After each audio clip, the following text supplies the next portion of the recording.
Live from the 607, it's the Ocho Duro Parlay Hour, where we're talking everything movies, TV, comics, and entertainment. Join in the conversation on social media with the hashtag ODPH, because here we go.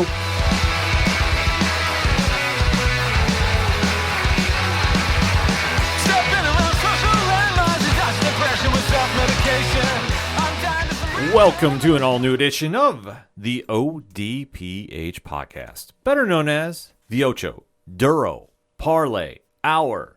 What is happening, everybody? Thank you so much for joining us this week. My name is Ken M, and sitting across from me is the birthday boy himself. You know him as the co-host. His name is Padawan J. Thank you, and hello. Yes, indeed. Happy birthday, Pat, and definitely make sure you get that on the social media accounts and tag him up and shoot your well wishes. How do you do that? Well, it's very simple. You swing on over to ODPHpodcast.com. You join in the conversation on all the social media accounts. The links are right there on the front page. We can't make it any easier for you to follow, rate, and review the show, and it definitely means the world to us when you do. You can also check out the TeePublic store, so if you want to get that Pad's Dealin' shirt, it's on there, and it's easy to get some stickers, too. So much swag.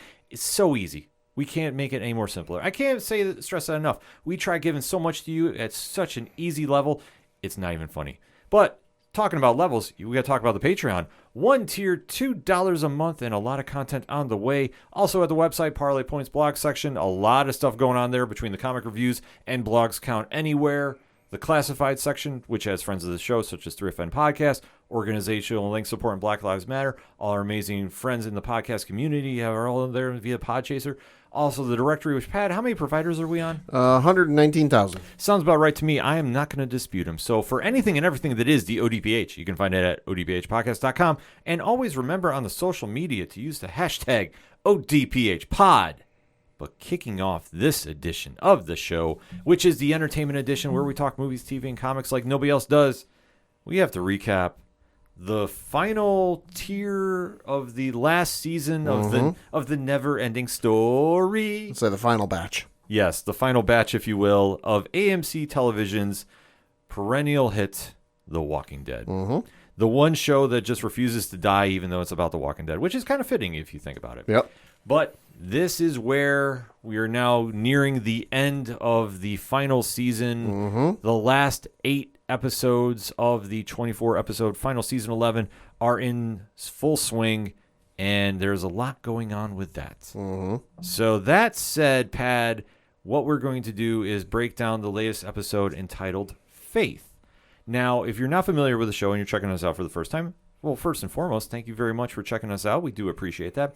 Secondly, we give a spoiler-free statement to every topic that we are talking about because we don't want to ruin the content for you if you haven't seen it for whatever reason. But we give you a countdown right after. So if you need to duck out for whatever reason, you can do that and you won't get anything spoiled for you. But if you stay through the countdown, well, guess what? You're going to get a lot of spoiler talk, and we deep dive into a lot of different subjects. That said, Pat, give me your spoiler-free statement on this past week's Walking Dead. Thought it was a good episode. You know, had some action, had some drama, had some interesting courtroom drama going on. You know, but I thought it was one of the better episodes. For where they've gone in the season, obviously we've come a long way since Rick Grimes woke up in that hospital all those years ago.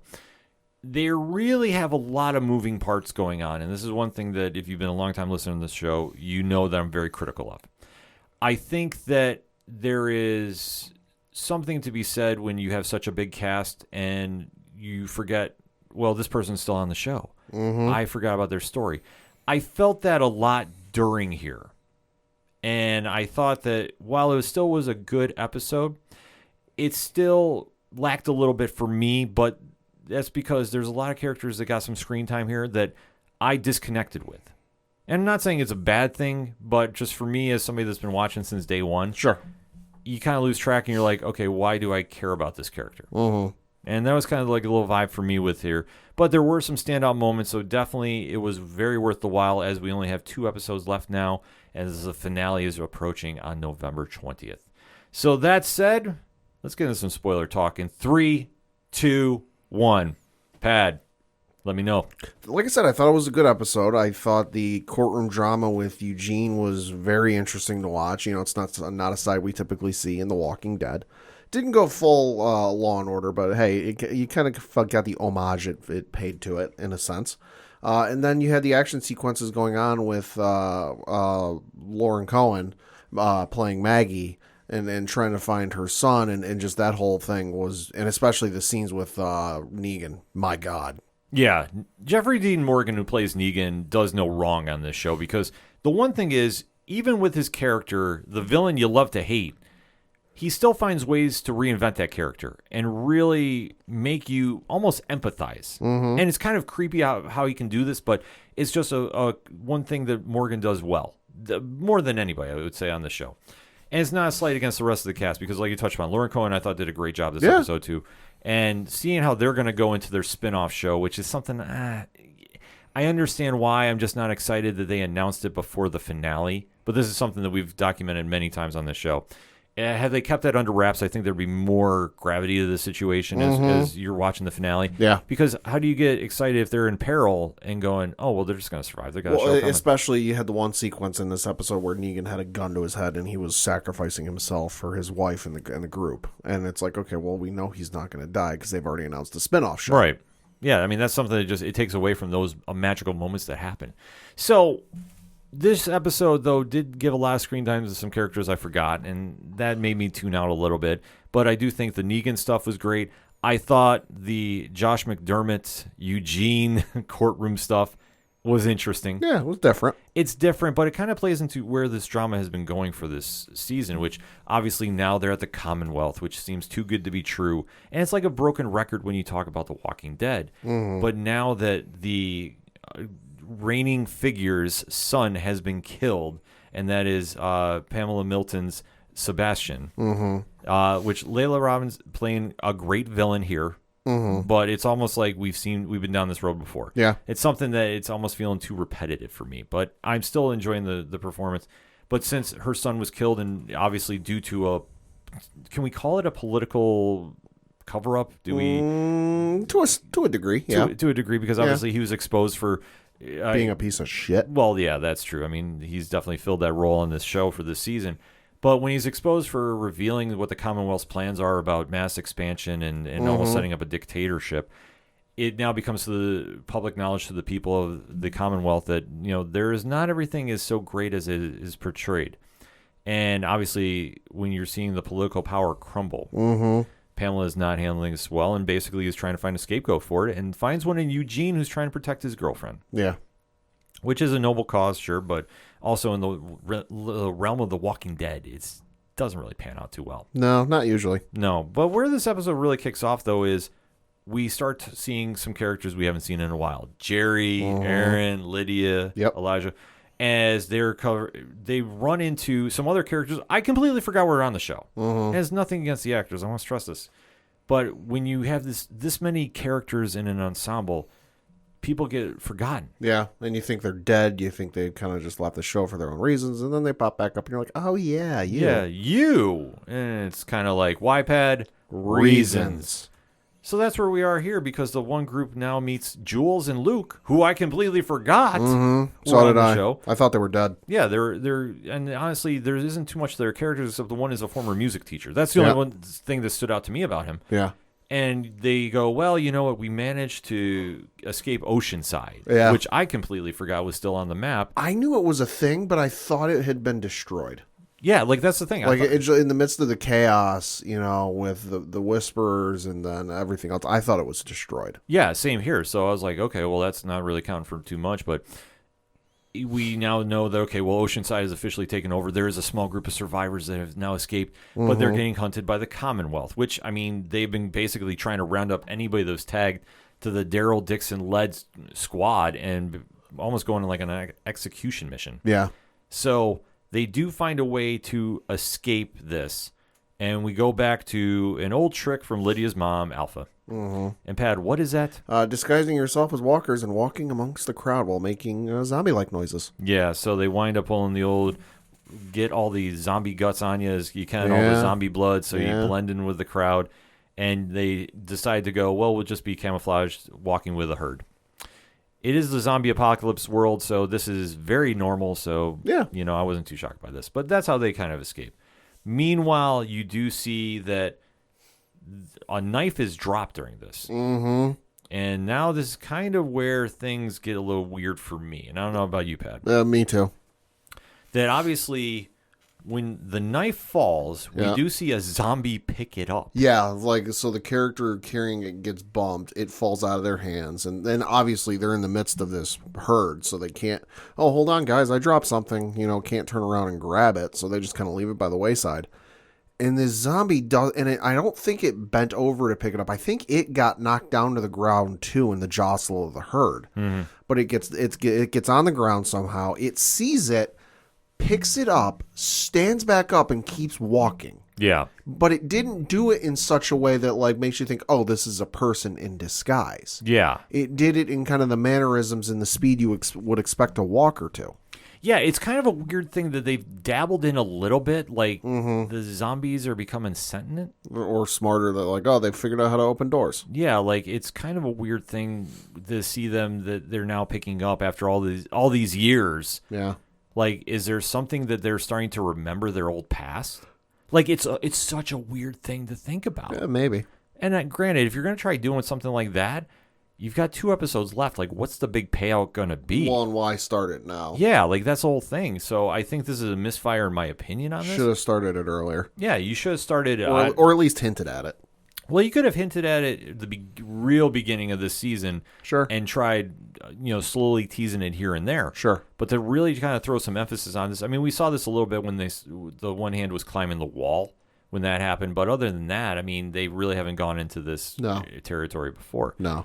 But then this all takes a backseat because, as Pat alluded to, we go into the whole trial of Eugene. Mm-hmm. And you're seeing Yumiko, who's being his defense attorney after flipping because she was a prosecutor for the Commonwealth, is now really trying to connect to the people of the Commonwealth, the ones that are not in the upper echelon, if you will, and is really trying to bring it back to Pamela is doing this. She's manipulating everything. You're getting worked. Yeah, I mean, this seems like a real open and shut case, given the fact that the tape got played out basically in front of the entire town. Yeah. And it's seemingly everyone in the gallery of the courtroom has heard this. So this seems like, a textbook open and shut case, but as is the case with any TV courtroom dramas, it never is. No, it definitely isn't. So it's kind of a weird thing to see how this all kind of shapes up. But we do see that no matter what is going on here, the people are fully behind Eugene. Oh, yeah. Pamela says, I don't even care. You're guilty. Yeah. And winds up convicting him and sentencing him to death, which caused for an emotional scene because obviously Eugene is a character that's not built for this world. He's a man with faults, but in this case, it's not his fault. No, it definitely isn't. So as he's now getting ready to die, he winds up getting freed. Mm-hmm. By who, Pad?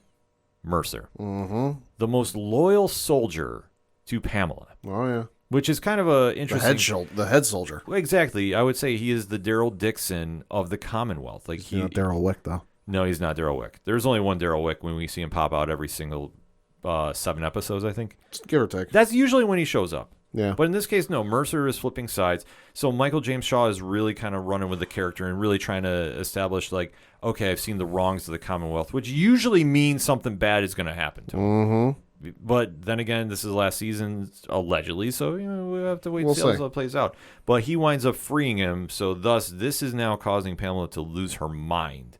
Because how dare the people rise up against her. After everything I've done for you. Yeah, so this is not going to end any kind of way, shape, or form well. Mm-hmm. Then we do another quick jump, though, because we go back to Outpost 22. Yep. A.K.A. Alexandria, A.K.A. the original home base of the survivors. And you're seeing the unlikely duo of Negan and Ezekiel. Yeah. Working together. Hey, the enemy of my enemy is my friend. Right, because the warden is really not tolerating any nonsense. No, he's also a real piece of shit. Yeah, which, I mean, didn't like this guy. No, you're definitely seeing that play out, too, because he is trying to silence any kind of rebellion possible. Because I think they all realize that the people are now starting to turn. If you're going to keep them in check, you're going to need to do some demonstrations by force, which it's a fucked up thing. But you can tell word has gotten to him about what happened at home base. Yeah. Then that how, things there are standing on the edge of a knife, and that knife is ready to plunge into the heart of the Commonwealth. So he's gotten word like, hey, listen, it's starting here. It's going to spread there just by the process of prisoners from our area coming to your area. So you need to squash those embers before they light. And he goes, done. Yeah. Now, Michael Weaver, who plays the warden, I thought did a really solid job. Oh, he did. He was phenomenal. Yeah, he really kind of kept the pace going with this because he was so loyal to the cause of the Commonwealth. He didn't really care who he was doing. And like I say, he was trying to flip a lot of prisoners to their cause. He was ready, willing, and able to do whatever he could to help the Commonwealth. Yeah, which is interesting to see how this is all playing out because there's been a couple, like I said, this was originally Mercer's role, to be honest with you. Right. And now since you're flipping him, now it's got to get balanced out that somebody else has to step up. And he did a great job with this because now he's really trying to flip Negan against everybody and giving him false promises. So you do see this very cool scenario where he's trying to call him in and be like, we need to find out who the leak is. Who is it? And he's promising, well, I'll reunite you with your wife. We can definitely have this all play out. You just got to work with us. Because you scratch my back, I scratch yours. Yeah, because we know you know things.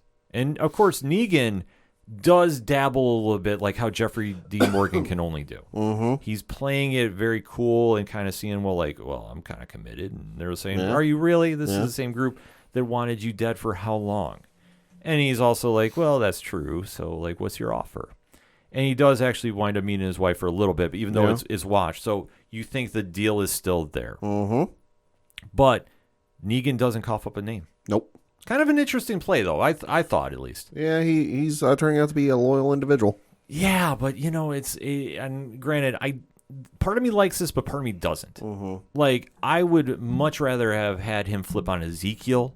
Because, let's face it, at the end of the day, Negan is the ultimate bad guy of The Walking Dead. He is, but I think in this portrayal they're doing of him, which is obviously different from the comics. Right.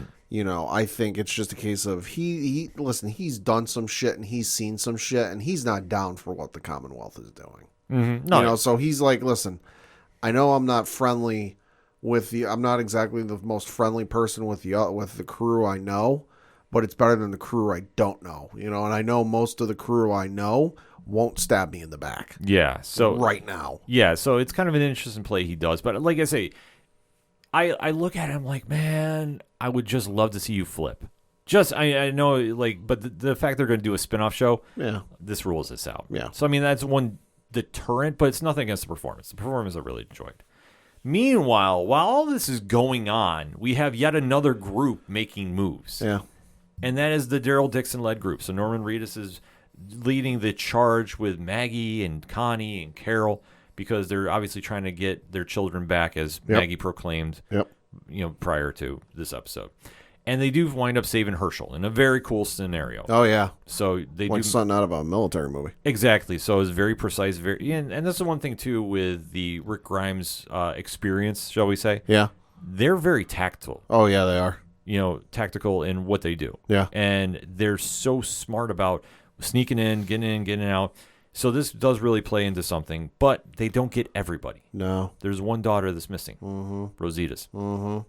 How are you feeling about seeing this all go down, Pat? A little heartbreaking for her, just because, they've been on a hellacious journey for Lord knows how long, and I'm talking distances. So to finally have the prospect of you think you're going to find your kid, behind door number 2, and door number 1's Herschel, and then you get door number 2, and nobody's there. Yeah. So, my heart broke for her, but then I'm glad she got her comeuppance, or her revenge, I guess you could say, after, where she left the building and tracked down the leader or the warden or whatever it was and was like, hey, where's my kid? And he's like got this shit-eating grin on his face like, well, fuck him. You think I'm going to tell you? Yeah. No. And she starts beating his face in and then gets the walker and holds the walker to his face and goes, oh, you're going to tell her else? And he's like, nah, I'm not telling. Yeah, no, there's all kind of goes into the final act, which you do see everybody's finally meeting together. And the warden is taking it upon himself. He's like, Negan's not going to work with me? Okay, I'm going to execute you in front of all the prisoners.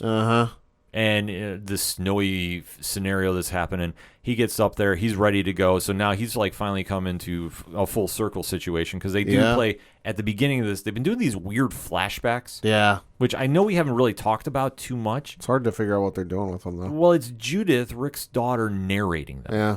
And it's kind of like trying to give like an extra layer of emotion to this as you're seeing like the walkthrough for each character. I'm not, it's not connected with me. So, like, I haven't been bringing it up. I know I got asked about it on social media. And I'm like, to be honest, I don't think it adds too much unless it just wants to give the nostalgia factor to watch the final episode.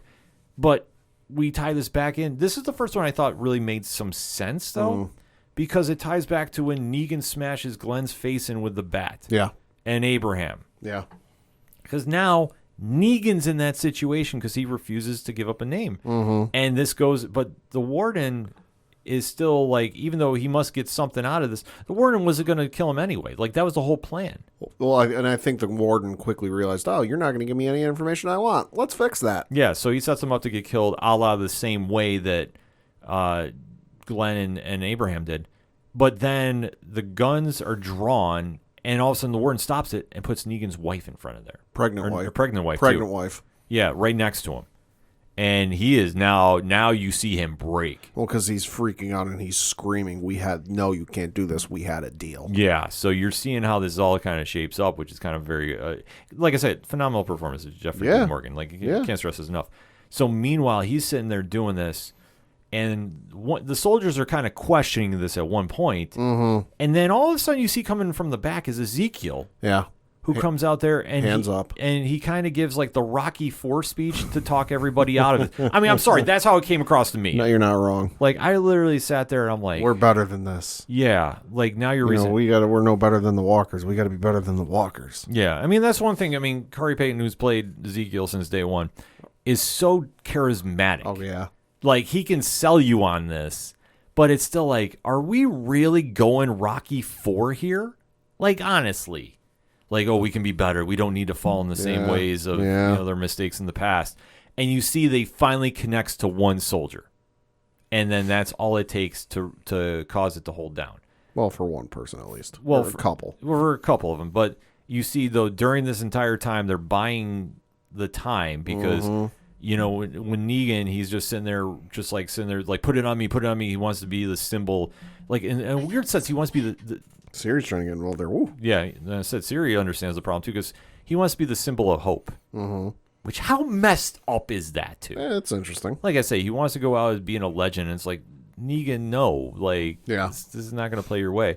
But during all this drama, they buy enough time that the warden is taken out by Daryl, who sneaks up from behind. Daryl and crew. Yeah, stabs him in the back a little bit.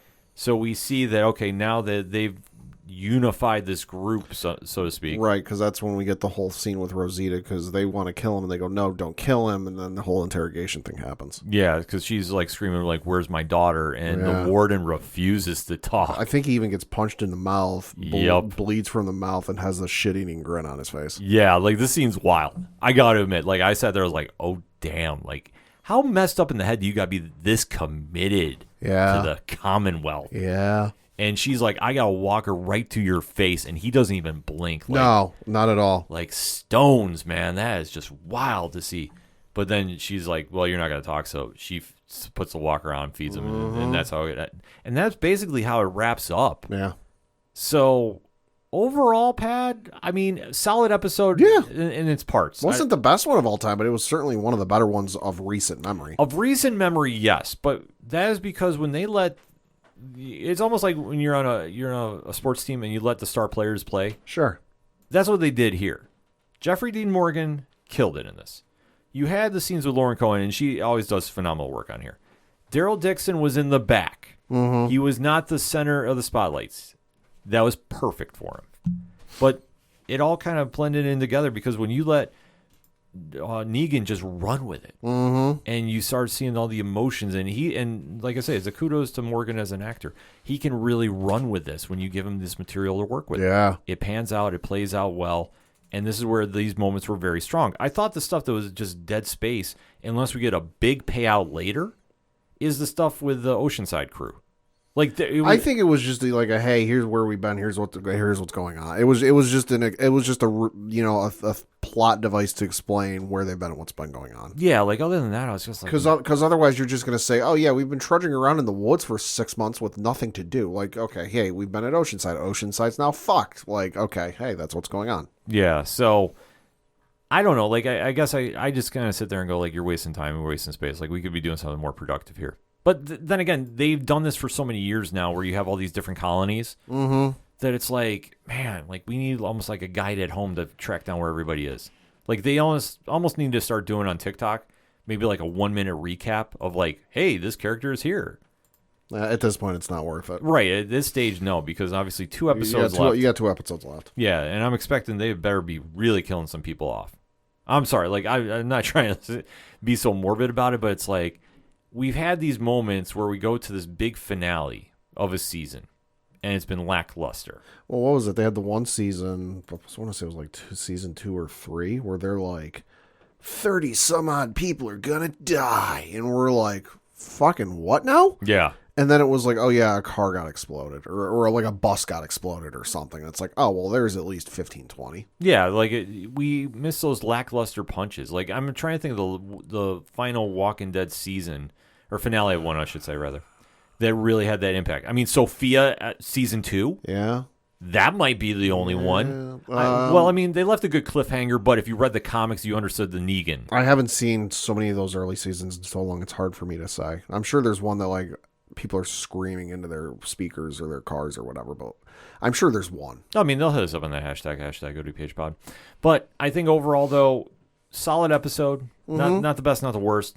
A lot of directions they can go in, but obviously, if you're going to give your star players some time to run with, and they did with Jeffrey Dean Morgan, I mean, it's going to be a worthwhile episode. A lot of the other stuff I really felt was filler. Yeah. And I'm kind of hoping with 2 episodes left, tie it up already. Like, start cutting some of the dead fat off and really get to the meat and potatoes of the episode, because I think there's a lot of potential to run with. Oh, it'll be interesting to see. Next episode is titled Family. Family. I'll say Dominic Toretto has entered the chat.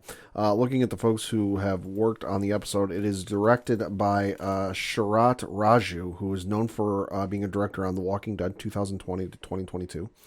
Bosch Legacy on Freeverse. He also was a director on Fear the Walking Dead from 2018 to 2022. And then the folks who have written the episode are Magli Lozano, known for being working on Walking Dead, additional crew on some other shows, and then a producer on something called Craig.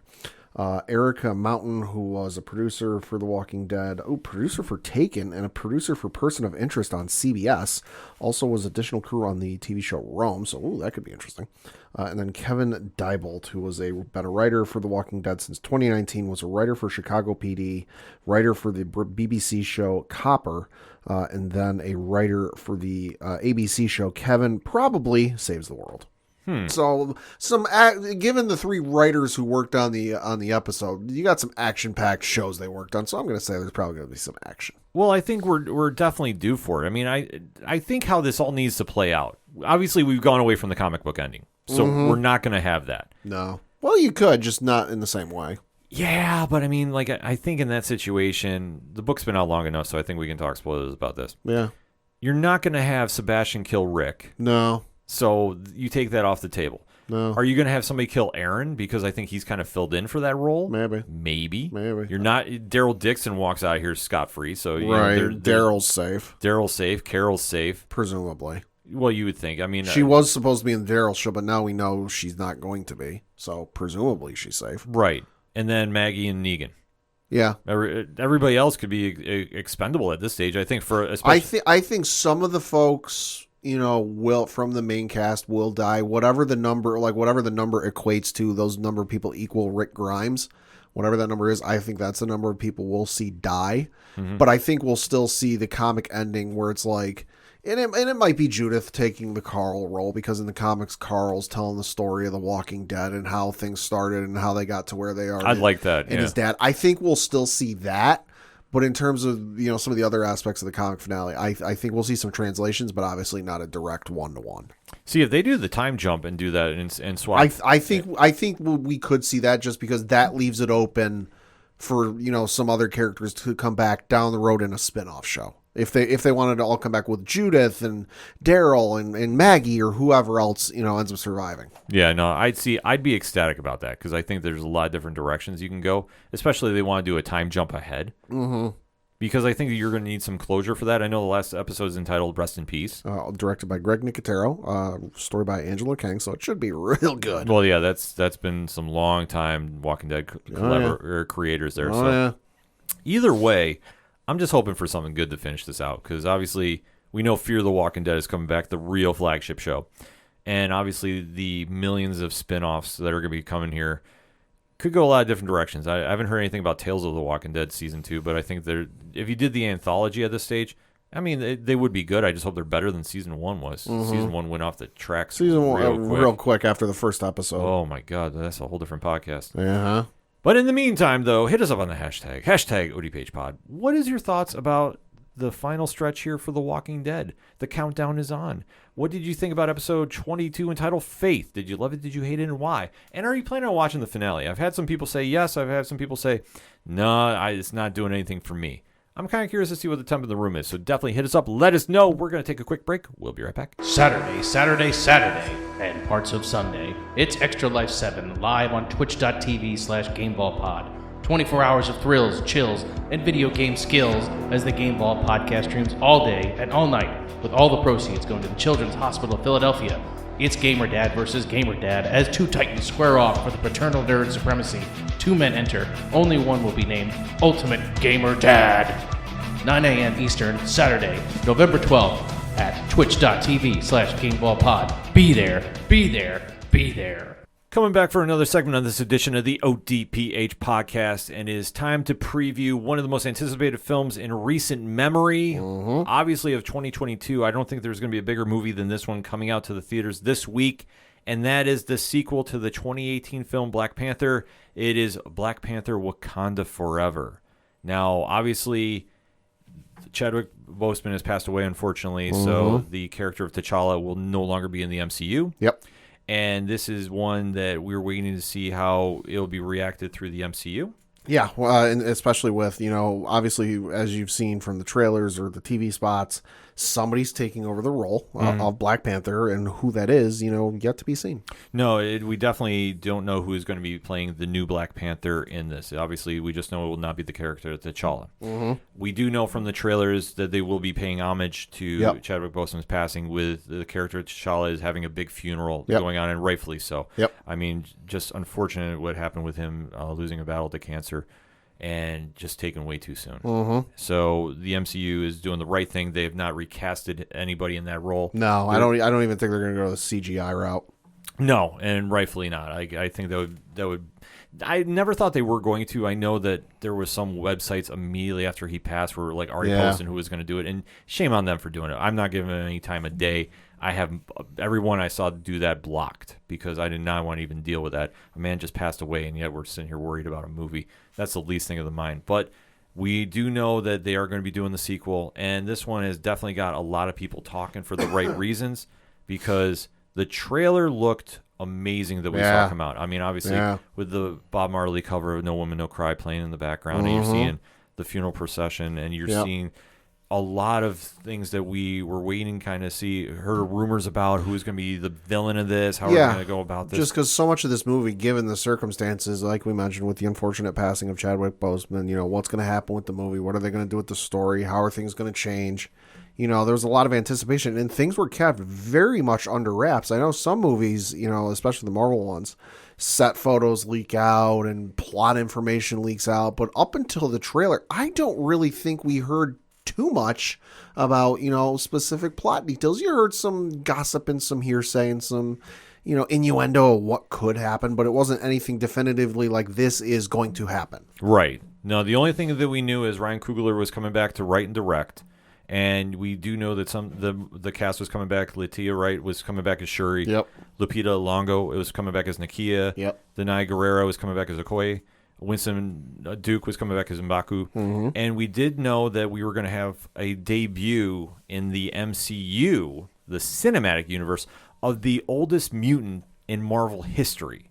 and that's the Namor, the Submariner, who's been around since the 1939, I want to say. Something like that. He, like I say, he's the first mutant on record in the Marvel Comics universe, played by Tenoch Huerta. And the film rights have been in confusion for the last 20 years. Well, fans have to remember when Marvel started doing films, the ideas of them, shall we say, in the 90s, it was a very different time for them. No, you're right, but it's also the fact that nobody knew who had the goddamn rights or what part he was sold under. Well, that's where I was going with this, because all the different characters were sold to different movie studios. So nobody was really sure about who had the rights to Namor. So now to see him finally appear in the MCU, this definitely gives a lot of stories that they can really do some proper justice to from the comics. And one of the underlying themes is that if we want to use rivals, Black Panther and Namor have always kind of had this rivalry in the comics. Like, they don't really see eye to eye because, well, they're both royalty. So it's something to be said, almost like in a Game of Thrones sense. Kind of. It's like who I guess is the most notable king, if you want to say. Because Namor, like, let's face it, if you have never read a Namor comic, Namor is an asshole. Yeah. Like, there's no other way to describe it. Like, he is just an arrogant POS. Yeah. But he's somebody that captivates you. And, like, the thing is, when he's done well, he's a great character. Like I said, you've always seen him kind of connected with everybody from the Avengers to a rival to the Fantastic Four. Well, to Reed Richards, more or less. He does like Sue Storm. Yeah, that's true. They've always kind of had what would happen. It's kind of, thing. And it's always, and he's more recently been tied to the X-Men as of late. Sure. But he's a character, like I said, he's been around since the 1930s. I always remember him from being part of the original Invaders, which I know I'm dating myself here, with the superhero team of the original Human Torch, the Robot. Okay. And Captain America, Bucky, Toro, and Namor. So, like I said, he has been around quite some time, so they can definitely do a lot of interesting things. But he's really just kind of presented that arrogance, shall we say, in the later years. Yeah. Like I say, if you haven't read him, you're going to kind of not really like him at first, but he does have kind of this weird charm to him. But yeah, a little bit. Like I say, he's all about Atlantis, even though it's known as Talcon in the cinematic universe. Because obviously I don't think they want any confusion with Aquaman. No. Because, when you start talking big movie budgets, you don't want everybody thinking it's the same thing. So it is going to be interesting to see how it's played out. But from what we've seen from the trailer, I really like how they've done the character justice. Like, we haven't seen too much of Huerta's performance, but enough that I'm going, okay, I'm in. Because, a couple glimpses. Well, because the thing is, he's a hothead. Like, at the end of the day, he's ruling, and he does not really listen to reason. So that usually causes a lot of the conflicts he's in the comics universe. And that's kind of something that's happened here with Wakanda. And I think that, which I have not read any spoilers, I'm not reading any early reviews of the people that have been posting it, which, yet again, if you've been to a screening, keep it to yourself till after people see the movie, please. That would be the nice thing to do. I'm really guessing that they're going to get manipulated into fighting each other, Wakanda and Talcon. Probably. I would love to see this be Doctor Doom behind this all. Too soon. Nah, you think? Yeah.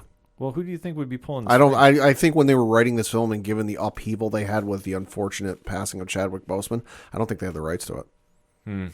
That could be the case. I think when they were, because I think I would imagine there are some story elements from, I guess you could say, the first draft of this movie, or the initial draft that are still around. I'm not entirely sure they would have had the rights to it yet, but I could be wrong. No, that's something it could definitely happen. It could also be tied into Julia Louis-Dreyfus's character. That seems more likely. That she's pulling some strings. I just don't know if like where they all kind of falls out. But that's basically, we do know there's a conflict between Wakanda and Talcon. And how that's going to play out, that's going to be the driving force of this movie. Yeah. And I think there's a lot of different stories that they can really run with. And we do see that they are introducing another character into the MCU. Dominique Thorne, who's going to be playing Riri Williams, a.k.a. Ironheart. Yep. We're going to see her debut in the MCU here. Yep. So how this is all going to get matched together, I mean, this is really kind of anybody's guess. I mean, it's obviously going to be, a little emotional because they're going to spend probably a decent amount of time, not like most of the movie, but a good chunk of change of the movie of, remembering Chadwick Boseman and T'Challa, because without Chadwick Boseman, the movie wouldn't have happened. So it's going to be emotional. It's going to be, pull at the heartstrings. But I think the other part of it is going to be a little, I don't want to say, international, kind of international espionage, because just the vibe I'm getting off of the trailer is that, Namor and his crew are trying to exploit Wakanda when they're at their most vulnerable, because there is one moment in the trailer that was just posted a couple of days ago is somebody says, they're at their weakest without their protector. And of course the protector of Wakanda is the Black Panther. Right. So that could definitely play into it. And with the espionage factor, we do know that Martin Freeman is coming back as Everett Ross. So that will tie in somewhere. His slimy hands are going to be there. Exactly. But, I mean, and they tie into a lot from the comics runs that the Black Panther has had throughout the years, too. How this one is going to play out, like I say, they've really kept everybody guessing. Otherwise, there's this big conflict. I just think there's going to be somebody else pulling the strings. Like, that's how it kind of plays out. Because Namor can be manipulated to a degree. Because, like I said, he's such an arrogant jerk. And like I say, it's probably the easiest way to describe him at times, that he will just kind of run with something if somebody talks him into it. And this will cause the conflict there. Like, if he gets told, like, Wakanda's planning on attacking him, he will be proactive and go after Wakanda. Oh, yeah, like without even batting an eye. Yeah, and I think they're going to spend a lot of time diving into his origin, too, because we do know the runtime for this film, 2 hours and 40 minutes. Right. So it's about average. Yeah, which, well, for an epic like this, and I do say epic because you think about the impact the first Black Panther film had and really kicked off another phase for the MCU, you now are looking at this and going, okay, they really want to make sure they're going to really set a pace for this new wave of the MCU post-Avengers. Like I say, because when the Black Panther came in, that tied into a whole different group, as we saw in Civil War, of a lot of faces that we saw in the comics now finally coming into the MCU. And now to see where this is going to go, because we still haven't really dabbled into the next phase. No. We do know that Quantumania is coming out in February. Yep. I think that's the start of Phase 5, though. That could be the start of Phase 5, but where this kind of plays in, we do know we're going to get a bonus scene of somewhere. Right. I'm not expecting to see Kang whatsoever. I'm going to put that out on record right now. No, it's probably going to be something from one of the opening parts of Quantumania. Something that's like juicy enough that fans go, oh shit, but not anything that gives a lot away. Kind of like they had the one scene from, I forget what movie it was, but it was when Falcon and Cap were interrogating Bucky. It was like, oh fuck, it's Bucky. Like, holy shit. Like, in terms of the story overall, when you got to the movie, not the biggest scene in the world, but in terms of you seeing it for the first time, you went, holy fuck. Yeah, I mean, I think they can definitely tie into something there. I you know what, I wouldn't doubt seeing, because they did say they were going to bump it up to a movie, if memory serves me right, was Armor Wars. I don't think they've even started filming. No, but I mean, they could do a bonus scene, though, and sneak something in there. Like, that's just possibilities. But when the MCU does a film, it's going to shut down pop culture for 24 hours at least. This film is definitely going to do it, like I say. This one a little longer, given the circumstances. Oh, absolutely. I think they're going to do a fitting tribute to a great actor who passed away, way too soon. And I think that picking up the story of the Black Panther is going to be an interesting thing to see play out, especially now with Namor thrown in the mix. It's a lot of combustible elements of dealing with different countries and political intrigue, and I think they're going to do it very tastefully, and I think it's going to be a fun movie to watch. Like I said, everything we've seen from the trailers thus far, it looks awesome. Yeah, it does. And I'm very, very excited to go see it on open at night. And like I say, I've been ducking spoilers left and right. I say my bold prediction, we're going to hear Latveria get mentioned. Maybe. And we're going to hear Doom it'll just get referenced. We're not going to see him on screen, obviously. But you're going to see that maybe he will have something to do with this. Because I would love to see if they can ever pull it off a version of Doom War.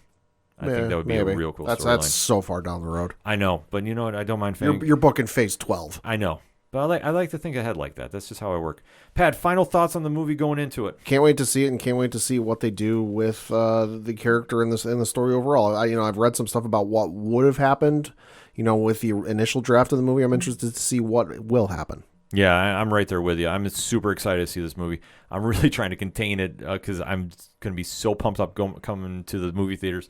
And then definitely hit us up on that hashtag ODPH pod. No spoilers, though, through the weekend if you're going to be posting on socials. Like, let's get everybody a chance to go check the film out. Monday morning, I mean, we're going to go wide open with it if we want to start talking some spoilers, because I know it'll get ruined by then. But for what they're doing here, this is going to be an epic film. that I can't see this failing in any way, shape, or form. I think that Ryan Coogler is going to go back and really capture the magic of the first film and really present it to, and obviously that tribute to Chadwick Boseman is going to be amazing on this. And I cannot wait to see Namor debut with Talcon and the Atlantean forces, or I should say formerly known as Atlantean forces, and see how that drama plays out. Like, this is going to be a big win for comic fans. I can't guess where they're going to go from here, but I'll tell you what, I cannot wait to be in the theater on Thursday to check this out. So let us know what you think about it. Hit us up on that hashtag ODPH pod. We're going to take a quick break. We'll be right back. Hi, and welcome to The Capsule Life, a show for the most casual and dedicated fans of comics and a member of the Comic Watch family. I'm your host, Sean. Join me and discover what the world of comics and graphic novels have to offer. From one-on-one interviews with industry professionals, roundtable discussions with passionate fans, and reviews on the latest comics, TV shows, and movies. You can also check out our website, www.thecaptionlife.com, to find out where you can listen to us, a list of all of our episodes, and where you can find us on social media under the username @CaptionLife. You'll get a new episode from us every week, so hit the subscribe button so you don't miss out. Coming back for the final segment on this edition of the ODPH podcast. Pad, what you got? Just got two things to talk about. The first of which is Disney is looking at doing an Indiana Jones TV series for Disney Plus. Oh. So this, according to the folks over at Variety.com. Their article reads, quote, Disney is actively looking to develop an Indiana Jones TV show for Disney Plus. Variety has learned exclusively from sources. The Mouse House and Lucasfilm have specifically been bringing up the possibility of a streaming show set in the world of the globe-trotting archaeologist in general meetings with writers of late, sources say. They're still looking for a writer to take on the project, thus no plot details are available. Given that it is unknown if a series would serve as a prequel to or spin-off of the film franchise, or if it would tie into the upcoming 5th Indiana Jones film, similar to how Disney has tied its Marvel shows on Disney Plus into the Marvel Cinematic Universe. The move to potentially develop an Indiana Jones show comes as Harrison Ford has stated he is done playing the character after the 5th film, which is due out in 2023. In addition, sources say Disney is currently exploring a number of options to keep the franchise going, which could mean a series, new films, other media, or a combination thereof. Reps for Lucasfilm declined to comment. Should a series move forward, it would not be the first show about Indiana Jones to make it to air.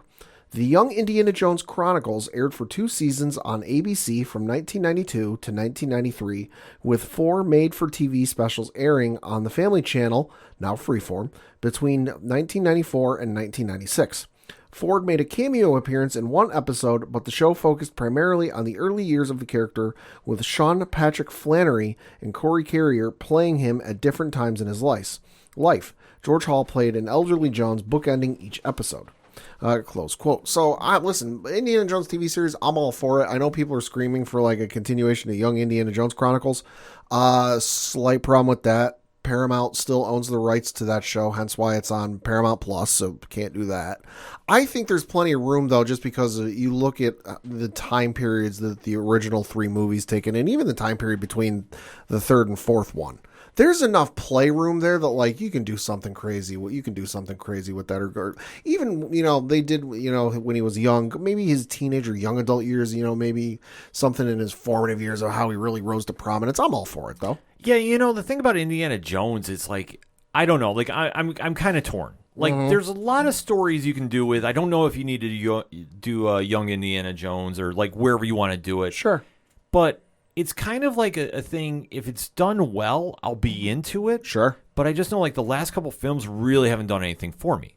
So I'm not hating on it, but I'm not, like, super, like, yeah, right, like, let's go. Yeah. Like, I don't know. Like, I'm sure that the powers that be are going to make this a big priority. So I have full faith they're going to do something well. I think as long as you can get Spielberg involved in some way, and I'm not saying Spielberg's going to direct, because, Christ, that man's busy for the next, 5 years. But if you can get some creative input from Spielberg, from Lucas, then I think it's got some potential. Yeah, I think you're going to definitely need it. I think if you don't have them involved in some, like, I don't want to say major capacity, but like a real hands-on consultant. Yeah, like a real consultant, like not pulling anything back. I think then you're going to be okay. But I think if you don't have that, like, I think you're missing something there. Like, that's just me. But I'll be excited to check it out. Like, I will watch the first episode. I guarantee you. Well, that's if it even happens. We're so far down the road from that. Right, but that's the whole thing. Like, I think if they're announcing it, I think the fan base is going to get wound up enough that they will do one. Mm-hmm. But it's just a matter of, like, what exactly are you going to do? And, like, is this going to really be worth the while? Like, that's kind of where I'm sitting with that.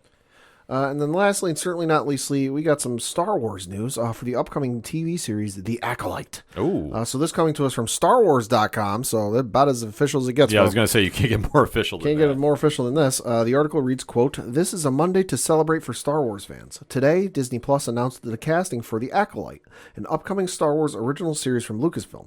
Joining the previously announced Amalda Steinberg from The Hate You Give, are Emmy Award-winning Lee Jung-jae from Squid Game, Manny Giancito from Nine Perfect Strangers, Daphne Keane from His Dark Materials, Jodie Turner-Smith from Queen and Slim, Rebecca Henderson from Inventing Anna, and then Charlie Barnett from Russian Doll, Dean Charles Chapman from 1917, and Carrie Ann Moss. Really? From The Matrix. Lucasfilm also revealed the first behind-the-scenes image from the series, which you can check out below, and it's a photo of some of the folks on set in street clothes. Article goes on to say, "The Acolyte is a mystery thriller that will take viewers into a galaxy of shadowy secrets and emerging dark side powers in the final days of the High Republic era. A former Padawan reunites with her Jedi Master to investigate a series of crimes, but the forces they confront are more sinister than they ever anticipated. The High Republic saw the Jedi Order at its prime, centuries prior to the events of Star Wars The Phantom Menace. You can learn more about this era at StarWars.com's official hub for all things the High Republic. From creator, showrunner, and executive producer Leslie Headland, Russian Doll, The Acolyte has begun production in the UK. The executive producers are Kathleen Kennedy, Simon Emanuel, Jeff F. King, and Jason McAuliffe. Rain Roberts and Damian Anderson are producing. Headland will also direct the series pilot. The Acolyte will stream exclusively on Disney+. So this looks like it might end up tying to some of the stuff. Now, they mentioned the High Republic. That is the multimedia crossover story they've had going between the books, the young adult books, the kids' books, the comics, and even I think there's plans of a video game or something coming down the road. But it looks like it might tie into some of that, which, hey, if you're not reading the High Republic and you've been turned off by Star Wars books for whatever reason, give the High Republic a shot. It's some of the best Star Wars storytelling they've done in books recently. So if we get more of that, and hell, Carrie Ann Moss, holy shit. Yeah, no, that's big. That's real big. Yeah, it is. So definitely intrigued by this. I mean, like I say, Andor hasn't really been doing too much for me, but I'm going to jumping back in. This week's Andor, holy fucking shit. Yeah. My God. I might have to binge it and catch up for next week because I know that is one that I keep getting messaged about. Like, you got to go back. You got to go back. This episode was fucking phenomenal. Yeah. So hearing a lot of good buzz about that. So definitely something to keep on the radar for me about that. On my end, definitely want to talk DC Titans on HBO Max. So season 4 has kicked off, and the first 2 episodes are out right now. And definitely got to say this. I think, spoiler-free statement on this, it's been good. Okay. I will say this. I think you would like certain parts of this. I know you won't like other parts of this. Because they do have a horror element in this. Oh, yeah, I'm out. So, yeah. So, like, it's kind of interesting to see. Because we're the 2018 show. Can you believe it's been around since that long? Kind of. Yeah, it feels like it's been around a while. Yeah, I mean, the show that obviously kicked off in the DC universe. Remember when that was a streaming service? Definitely caught some fire for having arguably the worst trailer in recent memory to really turn off fans. Because everybody remembers, fuck you, Batman. Yeah, fuck Batman. Yeah, but when you start deep diving into what was really going on, that was such a misleading scene, to say the least. But Brendan Thwaites, who's been playing Nightwing since day one, Anna Diop, who's I think is the MVP of the show, has been playing Starfire, is back. Tegan Croft is playing Raven. Ryan Potter has been playing Beast Boy. So they definitely have the elements of the original team in there. And they've added a couple of different members in as well. Most recently, Josh Orpin has joined the show as playing Connor Kent. And they've added Jay Laringo, who has been playing Tim Drake, or Luke Krigo. Okay. So he's just been a recent addition from this past season. Because season 3, they were in Gotham. and definitely had a very cool storyline going on there. And the show, I feel like with these 2 episodes, has really caught a good vibe and has definitely taken an interesting turn, diving into some Titans mythology, but also really kind of exploring the team unit. Like like I said, the first episode, I really felt like this is Teen Titans. Like, this is what I remember reading in the comics. Second episode has got a little different vibe to it, but it definitely is one that I'm not going to lie, it has my attention. So definitely think you should check it out. So in 3, 2, 1, the reason you should check this out is Lex Luthor is involved. They're diving into Superboy's backstory because obviously he's a clone, Connor Kent is, of Superman and Lex Luthor. They do have a meeting where the team is like coming together bowling, and they're kind of like, after everything they've gone through Gotham, it's kind of like a relaxing moment they have going on. But they get a message that the Superman wants to meet Connor. So they make their way to Metropolis. Pat, we get a Star Labs, an actual Star Labs, not saying anything against the DC Flash show on CW. But this is like really felt like Star Labs, and you're seeing that that's a streaming budget compared to basic cable. Exactly, and it's a day and night difference, but they're doing some really cool things. Like they show one scene where Superman can't make it to see Connor, but he gets glasses so he can see him all the ways out in space because he has to go save a galaxy from exploding and killing millions of people. And he gets a card saying, like, the minute I get back, I want to meet you. I definitely don't want to brush this off. Because on the flip side, they have introduced Lex Luthor onto this show. And I thought Titus Welliver, who plays Lex on this, phenomenal job. Like, he definitely captured the arrogant essence of he is the greatest human on the planet, and it's his job to stop Superman because he wants to save the world vibe. Loved his character, and especially when he's so ruthless about trying to acquire power to basically extend his life. And they do start dealing into a lot of the mythology of the Titans because they've introduced Brother Blood this season. Mm-hmm. So if you know anything about the character, Joseph Morgan is playing him. Definitely has been a long time antagonist to the Titans, and his story is just getting started. So it's kind of a really weird thing going on, but obviously you're talking about his cult and all that kind of weird stuff is eventually coming. So there's definitely some room to grow there as well. And episode 1 really ends with a curveball because after the Titans are kind of figuring out their own way, Beast Boy is having some problems with his powers. Starfire is really kind of grown into, she's now a superhero and finding her own power levels and kind of dabbling with that. When it goes right into the Lex stuff, Connor Kent is really trying to dive into his backstory. And this is something that, this is early Connor Kent days. We have to remember this. So he's kind of getting a lot from Lex's side of view, and Lex basically admits to him that, well, I'm dying. I want you to be my heir, and I really want you to understand, what this means, because basically he gets told that he only has a couple months to live from, I believe, kryptonite poisoning, which is something they've kind of dabbled around but really haven't dived into too much. But what is weird is he is originally connected and working for finding this power source with a archaeologist that we think is played by Franca Ponente, who actually turns out to be not what she seems, a sorceress. And somehow he gets cursed, and this is where Pad would turn off right here. You see at one point Lex starts choking, and a huge cobra comes out of his mouth. Oh, fuck that. Horror plus snakes? Fuck that. Yeah, I know. Like, the minute I saw it, I'm like, oh, Pat ain't watching this. So Superboy has to make the save, but Lex Luthor is killed. Asterix. Comics. So wait and see on this. So the rest of the Titans have to go dig through and find out what happens. And it turns out that the doctor that was treating Lex this entire time, wasn't on the up and up. Same thing happens with him. You see snakes, blood, death. Boom. So Connor is exonerated, but now they're having to deal with Raven, who's kind of tapped into the Brother Blood aspect because you're seeing this haunting figure going around killing people, and it is bloody. So I will say, this is a moment, if you have a weak stomach, you probably want to turn away when this character is on there. But they do dive into the horror elements, which I really think it's a cool way they're trying to spin the Brother Blood character, but it can be a little too intense at times. And you're kind of seeing everybody's getting their moments. I do feel, though, right now, as 2 episodes in, the Lex stuff was a lot stronger, but we're building. So you have to give that a stride. Because there's a great scene where Starfire breaks into Lex's penthouse and is just completely wasting his guards away.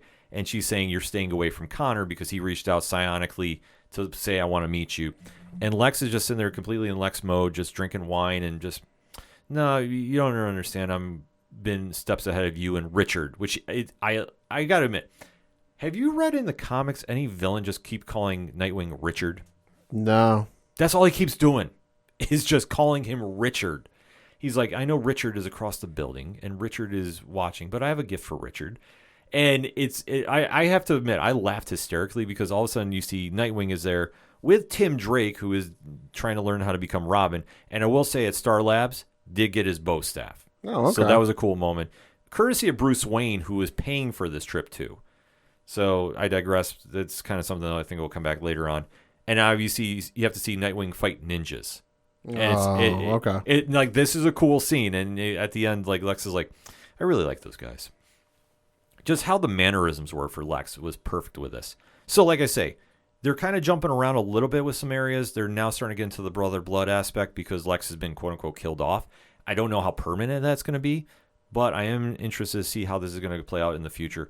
And I will say this, if you've been turned off by Titans before, season 3 is a lot better than season 1 is not great. Season 1 has great episodes, albeit though in my opinion few and far between. Okay. Season 2 is a lot better, but it's Deathstroke. You can't go wrong with Deathstroke. Albeit though their season premiere not the greatest thing in the world, and their finale I got issues with. Different reasons. You can go through the catalog. I remember talking about it on the show. Season 3 though, a lot better though. They got down to Gotham, really played into a lot of cool elements with Scarecrow.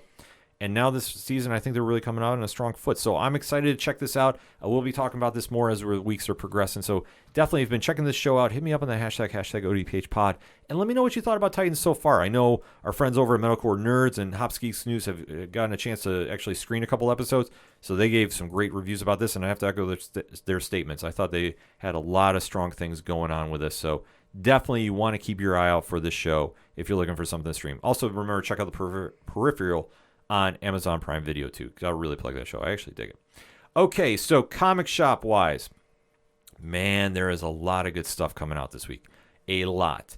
And there was a book that came out. Now, Pad, are you into all ages books? Maybe. It's kind of like depends on what it is. Yeah. There's a book that came out called The Ghost of Wrecker's Cove. And it's written by Leniers, who's an Eisner winner. Okay. Angela DeCampo. And it's an all ages story. And it's done here, and I'm going to show Pat some of the artwork, too. So it definitely has a certain feel to it. Yeah. And it's about a family who the mother has passed away. The father takes the two girls out of the city, and they're now at a cove off Maine. And they're by an abandoned lighthouse. And as they're finding their ways, because obviously when you leave the city for the quiet beach life, it doesn't really go that well. And they do come across a mysterious stranger. And once they run into her, this story really kind of goes off into some really cool directions. I have to say, I was really impressed with it. I thought for an all-ages story, it's one you can read to your kids, and definitely one that even if you're an older reader, you can definitely appreciate the story going on here, because it does have a very cool plot twist here and there, some stuff that was catching me off guard. So I definitely dug it, and definitely think it's one to keep your eye on at the Comixology Originals line too this week, because like I say, it's kind of a long read. It is a graphic novel, but it's well worth the time. I think it was really well done. Also on Comixology Originals, I'm a huge fan of this, Dudley Datsun in the Forever Machine #3. Mm-hmm. Scott Snyder, Jamal Igle. I will tell you this book continues to impress me with the creative direction it goes. This is an all ages read too. A lot of adventure in this, a lot of really fascinating things that Scott and Jamal are really mixing up and presenting here, because the story of the inventor whose life has been turned upside down as he becomes involved in this weird plot of, almost like you want to say global domination, but just he gets really sucked into this crazy life, and it goes into some very, very cool directions. I love the dynamic that he has with his pet dog, if you will, because as I'm showing Pad right now, the original artwork, Okay. Yeah, things have kind of changed a little bit. Yeah, a little bit. Yes. As you see, he's definitely working with aPODalypse, the dog of his former mentor, actually, and just the directions now the story is going in. Very cool thing going on here. So if you're looking for something, I always kind of equate it to like the Fantastic Four vibe. Like there's just a lot of like really cool energy coming out of this. And the creativity that both Scott and Jamal are doing for this book is just some of the best stuff you're going to read in all comics. So I can't recommend it enough. If you haven't seen the first 2 issues, definitely make a point to go check it out on Comixology Originals. And I tell you what, you'll be definitely hooked on this book. If you're into something that's just fun and vibrant, this is the book to go check out. Also, Boom Studios has a #1 out, Pat. I know you won't read it because it's kind of a horror vibe. Nope, I'm out. But it catches a lot of the essence of Stranger Things to a degree. Mm-hmm. It's called Specs. So Specs #1 is out by David M. Booher and Chris Sheehan. You definitely some big names in comics, and they're telling about a story about these 2 teenage boys in the 1980s who come across an old comic that, Pat, I'm showing you the picture right now. What kind of vibe is this? Weird as fuck. It's weird, but this is something from the 1970s when you used to go subscribe. Like, you turn in 5 proofs of purchases and you get like a free, tattoo or something mailed to you, like an action figure or something. Well, in this situation, they come across this old comic that has magic specs in it. So magic shades. And it basically grants wishes. And when the boys come across it, they definitely have 2 very interesting stories going on. And when they start using the shades, things happen. And something transpires as they're using this that takes this book into a whole different direction. I think this was very well done. I'm super excited to check this book out. Definitely has a Stranger Things vibe to it, but not so much. Like I say, it really captures the 1980s feel and just where this story is going. Like I say, after 1 issue, they definitely teased it around. They definitely gave you a lot to work with, and the 2 main characters and how their stories are going to be playing out here as they're now tied into a bigger supernatural mystery going on. Oh, man, there's so much win with this book. You definitely want to make sure you check this out. Also, from our friends over at Black Market Narrative and Image Comics, Radiant Black #19 is out. Kyle Higgins, Marcelo Costa bring back the main flagship show because they took a little break to talk about Radiant Yellow past couple issues. They come back in a big way, kicking off a huge new story arc with big implications. I'm not going to spoil anything right now, but if you're a big fan of the Massiveverse, and you know we are here on the ODPH, a lot of win to be had. From DC Comics this week, Pad, are you familiar with the old school Image comics since we're talking Image? No. Wildcats, the original Jim Lee book that was out way back when. Nope. Oh, you should check it out. I mean, phenomenal artwork was Jim Lee. But obviously, it's gone through some transitions throughout the years. It's now coming back as a #1 on DC Comics. So interested to see how this retelling is going to be happening going on here. Matthew Rosenberg is writing. Stefan Segovia is drawing. And I tell you what, the book looks very, very impressive. So as an old school Image Comics fan, I'm going to go check this out because I'm just a sucker for that nostalgia. Like, that's just something that plays right into my wheelhouse. So that being said, make sure to go check out some great comics that are out at your local comic shops this week and on Comixology Originals. Like, go support the medium. A lot of great creators are doing some fantastic work.